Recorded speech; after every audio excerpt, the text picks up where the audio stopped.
이 영화도 유실 영화였습니다. 근데 이만희 감독 영화 유실 영화가 한 반 정도 되는데요. 이 영화가 또 한 편이 또 이렇게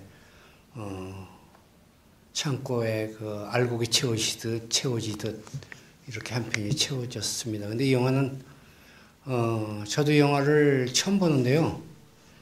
이 영화는 이만희 감독이 유일하게 만들었던 멜로드라마 영화였습니다. 근데 이 영화가 만들어지고 나서 유출되고 나서 제가 시나리오를 찾아봤습니다. 이 시나리오를. 그래서 이 시나리오는 이두형이라고 하는 시나리오 작가가 쓴 시나리오인데, 시나리오는 굉장히 재밌었어요. 아기자기하면서 이렇게 그 당시 그 시대가 갖고 있는 멜로드라마의 범주에서 벗어나지 않는 작품이었지만 그런대로 시나리오가 알차고 또 어떤 그러한 그 멜로드라마적 요소, 젊은 연인에 대한 어떤 비극적인 사랑에서 회복하는 그러한 얘기들이 당시에는 그래도 좀 특이했던 것 같았던 영화였습니다. 특히 이 영화에서 이만희 감독이 중점을 줬던 것이 그 서커스단의 얘기에 이만희 감독님이 굉장히 그 호감을 가지고 있었는데, 마치 그 페데리코 페리니 감독이 만들었던 길 같은 장면에서 그런 것들을 좀 연상하셔가지고 그 서커스 장면을 좀 감독님 생각대로 좀 이렇게 좀 찍어보시려고 노력은 했습니다만은, 그때 당시에는 여러 가지 여건상으로 이렇게 마치 서커스가 서커스단 장면이 잘 묘사가 되어 있지 않은 것이 또 이 영화의 단점인 것 같습니다. 어쨌든 저도 이 영화를 보고 굉장히 신기했고요.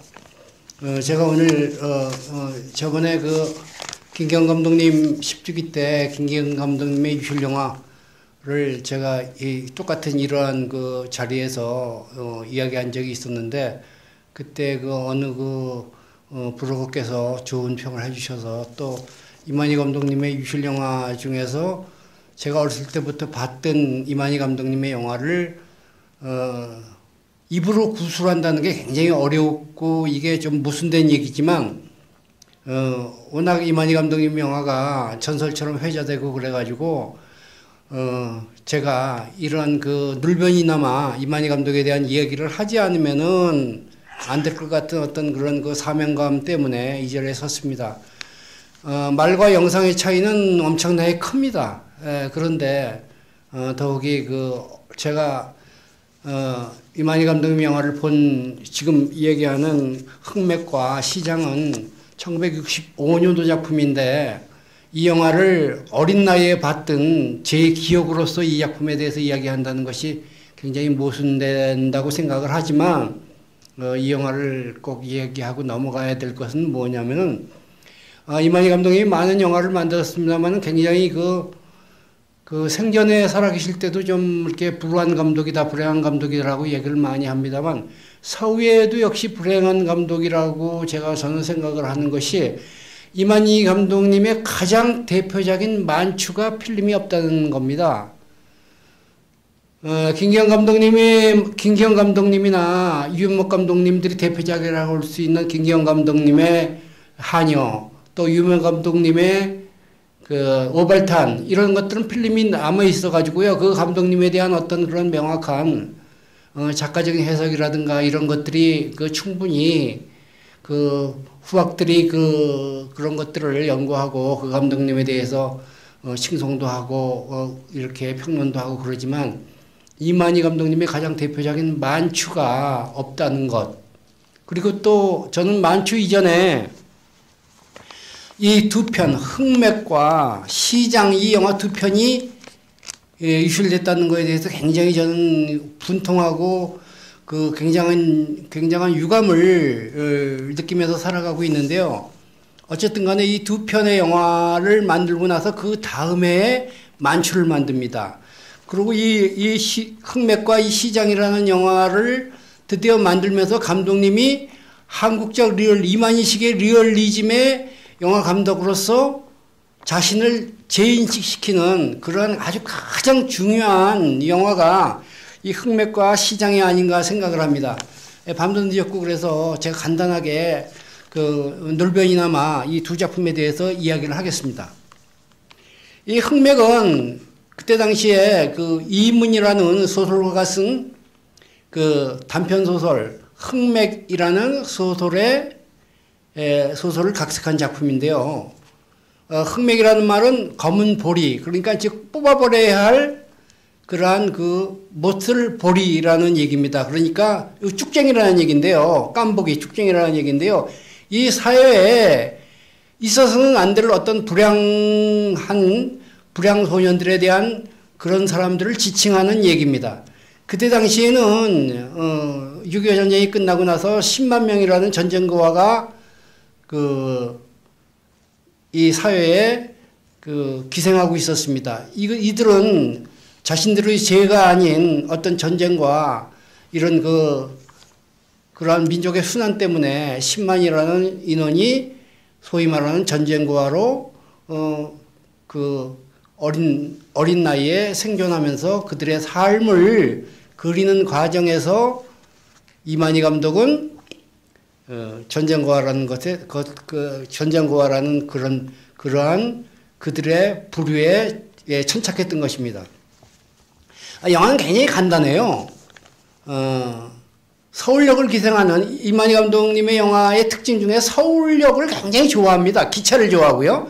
그러니까 이 영화에도 보니까 굳이 여관을 그렇게 꼭 주연하고 김은하가 둘이 서울에 올라왔을 때 기거하는 그 여관을 굳이 서울역 앞으로 설정을 하지 않아도 되는데 그림상으로 서울역이 보이는 창가에 그렇게 그 여관을 로케이션에서 찍을 정도로 이 서울역과 이 기차와 이런 것들을 굉장히 좋아하십니다.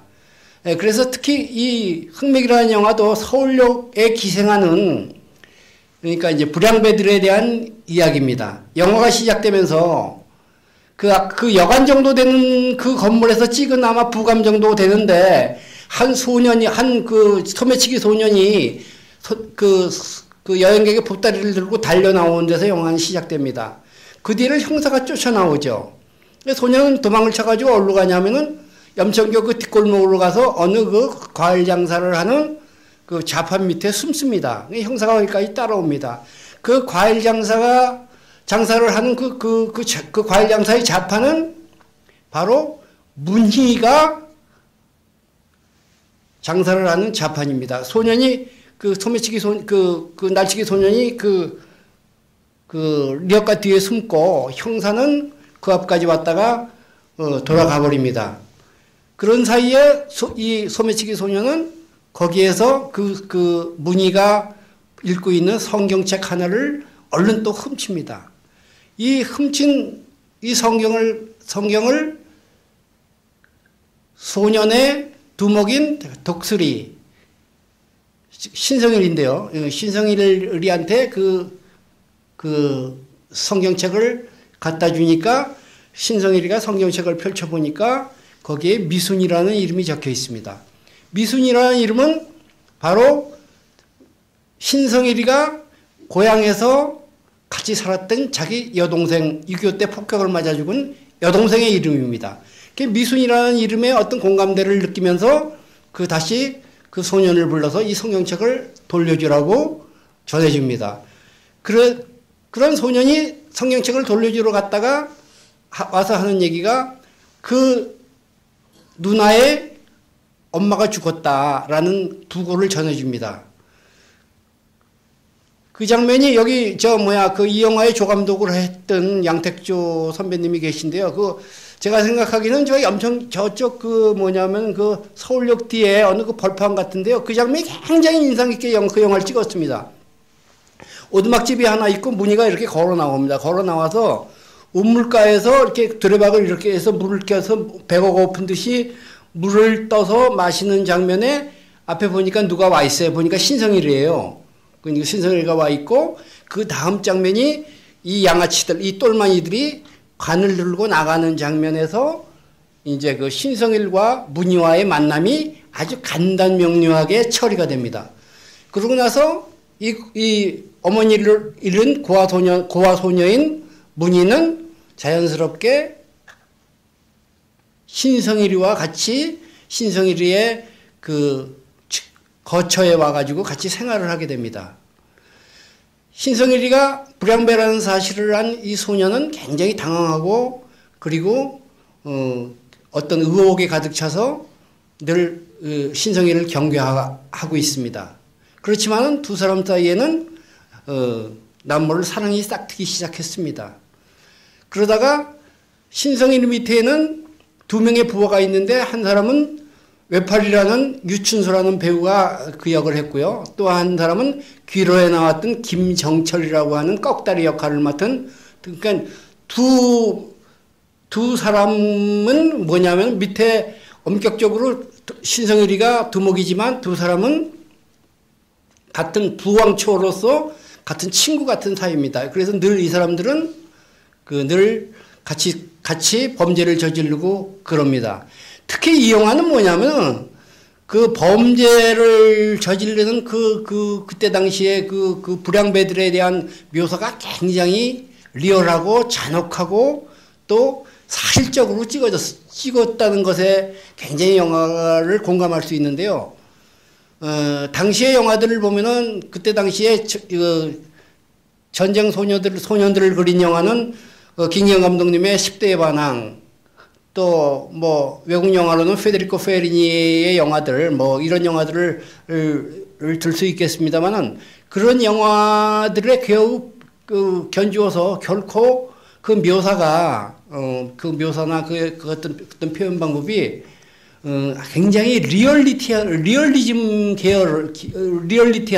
그러한 영상을 보여주고 그러한 그 에피소드를 보여줘가지고 마치 그 두목과 이 똘마니들 사이에 벌어지는 어떤 그러한 그 치밀한 갈등들이 마치 무슨 그 구타를 하는 데 있어서 그냥 때리는 것이 아니라 벌거벗겨서 거기다 철조망을 얹어가지고 지근지근 밟고 거기에 막 몽둥이질을 하고 난타를 하는 이러한 살벌한 장면을 찍으면서 그때 당시에 전쟁을 겪었던 그 소년들이 어떻게 자기네들끼리 물론 자기네들끼리지만 어떻게 인간적으로 멸시를 받고 또 학대를 받고 그러면서 또 이들도 양아치로 성장할 수 있는가 하는 거에 대한 그런 묘사들이 굉장히 잔혹하게 그려져 있습니다. 특히 이 영화에서 가장 제가 어린 나이에 봤을 때 중점적으로 볼 수 있는 그 생각했던 장면들이 어떤 것이 있었냐면요. 그 신성일이와 그 문정숙이의 러브라인에서 밤에 된장을 훔치러 갑니다. 그러니까 같은 범법에 공범무식을 주기 위해서 그 된장을 훔치러 가는데 된장을 훔치러 가기 그 전에 뭐냐면 신성일의 집에는 그 한옥집인데요. 한옥집에 전쟁을 나가서 돌아오지 않는 피난민의 집을 불법 점유해서 이제 그것을 거기에 신성일이가 거기서 생활을 하는데요. 신성일의 집에는 뭐가 있냐면 이렇게 그 소품으로 이렇게 삐 하고 돌아가는 기차가 있습니다. 장난감 기차가 삐 하고 돌아갑니다. 매일 신성일은 그 열차를 보면서 그 장난감 기차를 보면서 그런 얘기를 합니다. 이 기차를 타고 자기는 피난을 와가지고 서울역에서 그 새우잠을 자면서 거기서 그 불량배들을 만나서 불량배들을 싸우고 자기를 키워준 왕초의 다리를 부러뜨려서 자기도 왕초가 됐다. 서울역이라는 데는 기차를 타고 늘 사람들이 떠날 수 있는 곳이지만 우리는 떠날 수가 없다. 그렇지만 기차를 타고 간 사람도 결국은 기차가 전복되거나 기차가 종착역에 도착하지 못해서 결국 종착역에 가지 못하는 사람도 있다. 라는 얘기를 그 문희한테 이야기를 해줍니다. 예, 그런 장면들은 굉장히 그 기차를 사랑하는 이만희 영화의 장난감 기차를 통해서 보여지는 그러한 그 장면들이 굉장히 기차를 좋아하는 이만희 감독에 대한 어떤 연출 능력을 보여줬다고 생각을 합니다. 그러면서 이제 결국은 그렇지만 이 기차도 작물이야, 훔쳐온 거지라고 하면서 자기의 직업을 얘기하는 그런 장면이 있습니다. 결국 그 문희와 이제 소녀와 공감대를 이루기 위해서 같이 밤에 이제 된장을 훔치러 가면서 그 두 사람의 러브라인이 싹트고 두 사람이 사랑을 하게 됩니다. 그러는 사이에 문희는, 이 소녀는 어떻게든 이 신성이를 구해보려고, 그 악의 구렁텅이에서 구해보려고 노력을 했습니다만은 결국은 안 되니까 문희는 집을 나가고, 문희는 이 독수리패의 라이벌인 남산패의 납치를 당해서 갑니다. 잡혀갑니다. 이 사실을 알게 된 신성일이는 남산패를 쳐부시지 않고 명동의 가장 센 범죄 그룹인 이혜룡이라는 배우가 그 두목인 백골의팔을 전쟁을 해서 치겠다고 그러고 백골의팔을 그 아지트를 들어가서 거기서 격투를 하고 백골의인 그 이혜룡이를 칼로 찔러 죽입니다. 그러고 나서 경찰에 잡혀가면은 경찰차를 타고 이제 가는데 거기에 문희가 알고 쫓아옵니다. 쫓아와가지고 마치 그 영화는 부배연이나 이태리 영화의 그 형사 같은 그런 장면이 연상이 되고, 신성일이는 그 경찰 백기를 타고 가면서 덤덤하게 이야기합니다. 전쟁은 우리 같은 사람들을 낳았습니다. 그렇지만 아무도 우리 같은 사람을 신경을 쓰지 않습니다. 라는 대사가 이제 거의 이런 식의 대사입니다. 이제 거의 약간의 조금 달라진 표현법이 있을지 모르겠지만, 그러고 나면 그걸 차를 몰고 가는 경찰의 얼굴, 그걸 듣는 그 호송하는 경찰관의 얼굴을 덤덤하게 찍어가면서 음악도 없이 영화가 끝납니다. 어떤 의미에서 흑맥이라는 영화는 불량소년과 소녀와 그리고 그때 당시에 불량소년의 집단을 그린 영화지만, 이만희 감독이 생각했던 연출에 대한 그런 묘사는 굉장히 디테일하고, 그리고 그 묘사의 방법이 굉장히 앞섰다고 얘기할 수 있습니다. 그것을 굳이 어떻게 앞섰냐라고는 제가 그 영상을 보여드릴 수 없어서 굉장히 유감스러운데요. 그런 의미에서 흑맥이라는 영화는 이만희 감독 영화의 13번째 영화로 굉장히 기록될 수 있는 영화였고, 이 영화가 반드시 저는 찾아져서 그때 이야기했던 구술했던 그 사람의 이야기가 이러한 얘기를 하려고 했었구나라고 하는 것이, 여러분이 똑같이 그런 공감대를 느꼈으면 굉장히 좋겠다고 생각을 하면서 좀 아쉬운 생각으로 이제 일단 흑맥이라는 영화를 제가 끝내겠습니다. 소개를. 그리고 다음은 시장입니다. 이 영화는 바로 흑맥이 만들어진 1965년도에 딱 두 작품을 하는데요. 흑맥과 시장을 동시에 같은 연작으로 만듭니다. 시장이라는 영화는 흑맥하고 다른 어떤 그런 독특한 또 리얼리즘 계보의 영화인데요. 이것은 제목이 그대로 제시하고 있듯이 시장판의 얘기입니다. 특히 시장판에 미친 여자에 대한 어떤 그 여자의 라이프 스토리라고 얘기할 수 있습니다. 이것은 마치 무슨 에밀 졸라의 목로주점처럼 운명에 순응하고 숙명에 적응하면서 살아가는 한 여자의 이야기인데요. 이 영화도 어떤 의미에서 봤을 때에는 하나의 멜로드라마 같은 그런 경향의 영화지만, 이 영화가 멜로드라마라고 하기에는 좀 억울한 그런 면들이 영상이나 대사나 이러한 미장센을 통해서 보여지고 있습니다. 이만희 감독님의 연출 방법은 참 특이합니다. 이분은 뭐냐면은 스토리에 천착하지 않고 스타일을 굉장히 중시합니다. 그래서 하나의 장면을 가지고 에피소드를 가지고 어떻게 감독으로서 이 장면을 자신의 영상 세계로 표출할 수 있느냐 하는 것에 대한 무한한 노력을 감독이 하고 있다는 것을 영화 속에 분명하게 제시하고 있습니다.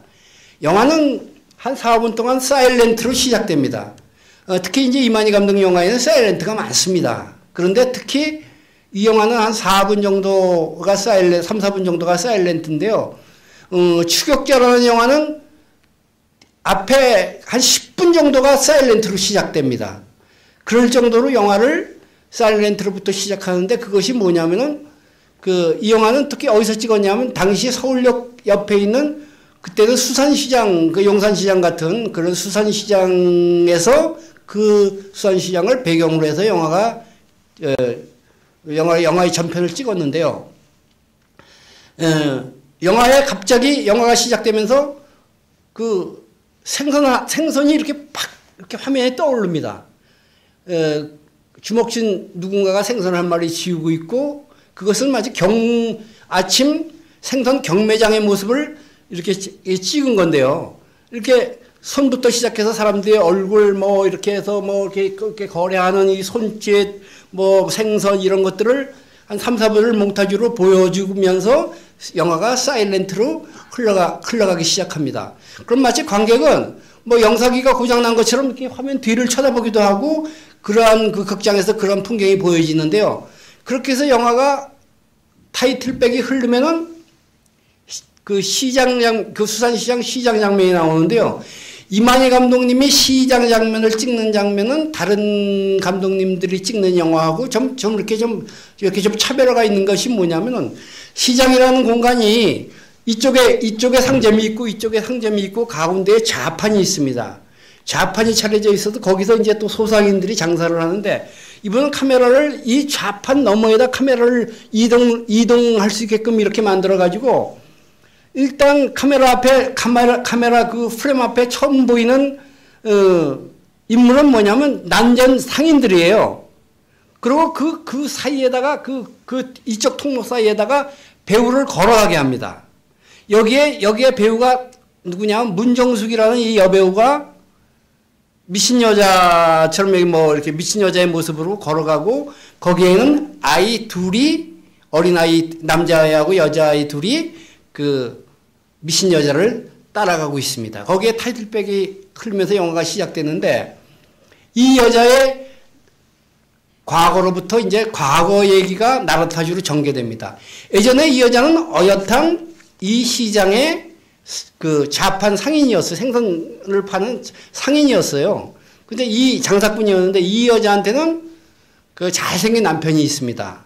기둥서방처럼 잘생긴 남편이 있는데 이 남편은 백수 건달이어서 맨날 이 여자한테 돈을 뜯어가고 이 돈을 뜯은 돈으로 춘심이라고 하는 최지희 역할을 하는 작부와 놀아납니다. 여자는 늘 남편한테 당하면서 돈을 뺏기고 그러면서도 조금의 억울함이나 이런 감정이 없이 늘 잘생긴 남편을 사랑하고 그 남편 역은 남궁원 씨입니다. 사랑하고 그러면서 아이를 키우면서 장사를 합니다. 딸을 하나 키우면서 옆집에 사는 트럭 운전사를 하는 도명이라고 하는 신영균 씨가 그 역할을 맡았는데요. 이 신영균 씨가 이 여자를 짝사랑합니다. 그러면서 이 여자가 자기 남편한테 당하는 것에 대해서 늘 이 남자는 온통해하고 이 문정숙이한테 고자질을 합니다. 당신의 남편이 지금 어디서 누구하고 술 마시고 있다라든가 여자를 만나고 있다라든가 그러면서 끈질기게 짝사랑합니다. 영화는 그런 과정에서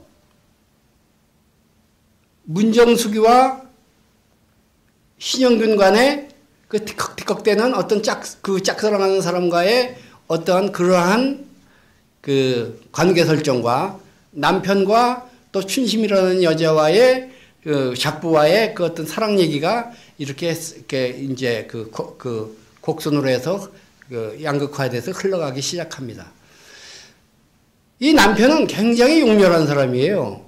어느 날 보니까 자기 친구인 운전수가 3년차 운전서인 신영균이가 자기 부인을 짝사랑하고 있다는 것을 알고 가서 이야기를 꺼냅니다. 너 우리 마누라하고 같이 살아 라고 얘기하니까 그래도 되냐고 순진한 신영균이가 묻습니다.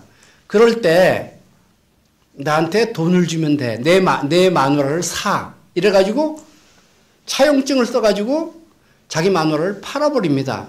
이 차용증을 받아든 신영균이는 너무 좋아서 이 차용증을 들고 그 문정숙이한테 찾아와가지고 차용증을 보여줍니다.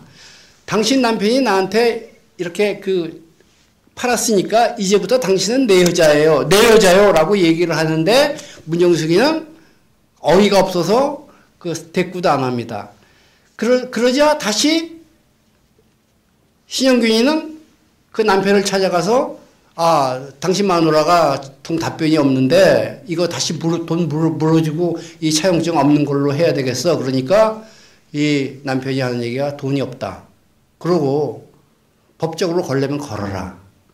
어차피 대한민국에서 인신매매는 법으로 금지된 거기 때문에 너도 들어가고 나도 들어가고 다 법에 법촉되니까 네 맘대로 하라고 이제 공갈을 쳐서 결국은 이 차용증은 흐지부지가 돼버리고 맙니다.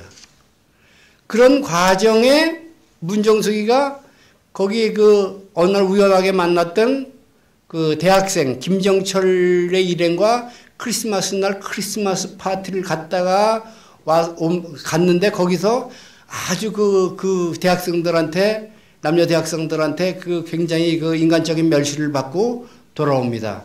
이 사실을 안 신영균이는 이제야 진짜 그야말로 자기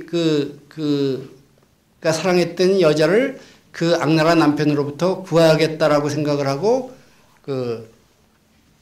남편을 찾아서 갑니다. 근데 그 집이 이렇게 어느 집 양옥집인데요.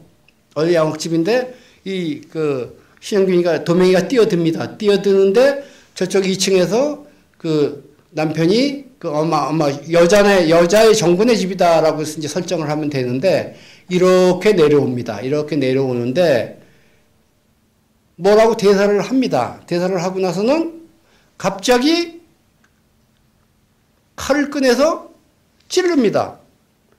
찔렀는데 카메라가 이렇게 탁 빠졌는데 찔른 사람이 분명히 관객들이 생각했을 때는 남궁원이라고 생각하는데 남궁원이 아니고 어느 낯선 남자가 욱 하면서 두두두두둑 하고 계단을 굴릅니다. 굴러서 이 카메라가 이렇게 빠지니까 보니까 거기에는 백목으로 이렇게 그려져 있고 그게 뭐냐면 현장 검증하는 장면을 살인 장면하고 같이 묘사를 해서 같이 해서 이렇게 찍은 거예요. 그러니까 이렇게 남자가 이렇게 갑자기 남궁원의 얼굴에서 다른 남자의 얼굴로 변하고 그 남자가 그 백목이 이렇게 그려진 그 자리에 털퍼덕하고 가서 쓰러집니다. 그럼 그 다음 대사가 뭐냐면은 신영균이가 그런 대사를 합니다. 이렇게 죽였습니다. 이해가 하실지 모르겠는데요. 현장 검증을 통해서 이만희 감독은 살인 장면을 그렇게 묘사를 했습니다. 근데 그것이 그때 당시에 관객인 저도 어리둥절했지만 이래서 살인 장면을 현장 검증을 통해서 묘사했구나 하는 것이 그 다음 카트에 뭐냐면은 그것을 문정숙이와 어린 딸이 어처구니 없이 바라보고 있는 장면이 그 현장 장면에 이렇게 문정숙이가 그 장면을 바라보고 허탈하게 앉아 있습니다. 그 문정숙이는 남편을 잃었다는 어떤 그러한 실망감과 어떤 그런 슬픔에 젖어 있는 데서 경찰 백차 소리가 하면서 들려오면서 영화는 다시 맨 처음 영화로 돌아옵니다. 똑같은 카트가 똑같이 반복됩니다. 생선, 사람들의 얼굴, 손짓, 생선, 막 웅성웅성 하는데 맨 첫 장면의 장면을 그대로 갖다가 썼습니다. 여기에는 앞에 매 영화가 시작할 때 도입부에 시작했을 때에는 그림이 화면이 그 사운드가 없는데 여기서부터 막 사운드가 살아나기 시작합니다. 막 하면서 살아나면서 똑같이 시장 장면으로 카메라가 들어가는데 어느 이렇게 시장 공터에 이렇게 박스 같은 게 있고 거기서 두 아이가 깨어납니다. 한 아이는